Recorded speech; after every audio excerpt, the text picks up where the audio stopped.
US hits its debt limit, it can't be that bad, right? Right?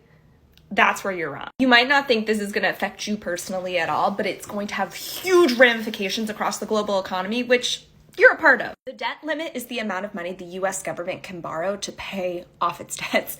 And Janet Yellen, the US Secretary of the Treasury, has said that we will reach the debt limit on Thursday the 19th, which if you're watching this on Wednesday, that's tomorrow. To clarify, this is money we've already spent, so we need to pay this money back. It's not money that we're spending. So people saying, oh, this is a good thing because the US government shouldn't be spending that much money anyway.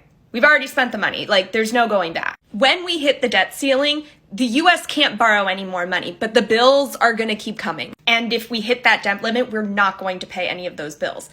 Now, what might happen when we reach that point? Like when you don't pay your bills, we're going to something called a default. Janet Yellen has said that she can avoid a default by basically moving some money around and creating some sort of cash flow, which would only last until June. But if this issue hasn't been resolved by June, that's when we can start seeing things like what happened in 2011. When we reached that debt ceiling and we were potentially going into default, it totally rattled the stock market and took a toll on people's retirement savings. The US government also saw its credit downgraded for the first time ever. It took the economy months to recover, and with the idea that we might potentially be going into a recession, that is not going to make the situation better. Now, so far, Republicans are using this as leverage to get some things figured out. Now, Republicans are justifying this by saying that we need to rein in national spending, but I think what's really important to note is you can see this chart here.